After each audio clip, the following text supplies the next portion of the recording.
নমস্কার বন্ধুরা, আজকে আমি চলে এসেছি বেগুন দিয়ে চিংড়ি মাছের একটা তেল ঝালের রেসিপি নিয়ে। প্রথমেই চিংড়ি মাছগুলো কেটে ধুয়ে ছিট ফেলে দিয়ে পরিষ্কার করে চিংড়ি মাছগুলো ভেজে নেব। বেগুনগুলো লম্বা লম্বা করে হালকা করে ওই মাছ ভাজার তেলেই ভেজে নেব।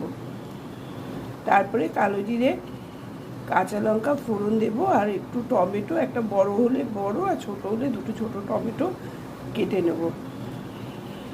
এবারে ফোড়নটা হয়ে গেলে আমি তাতে টমেটোটা দিয়ে দেবো। টমেটোটা দেওয়ার পরে সামান্য নুন দিয়ে দেবো। যেহেতু চিংড়ি মাছ আর বেগুন আমরা নুন হলুদ দিয়ে ভেজেছি, সেই জন্য নুনের পরিমাণটা একদম বুঝে দিতে হবে।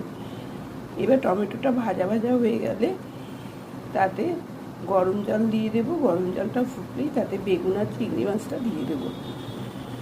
জল শুকিয়ে শুকিয়ে আসলে তাতে একটু কাঁচা তেল আর যে যেরকম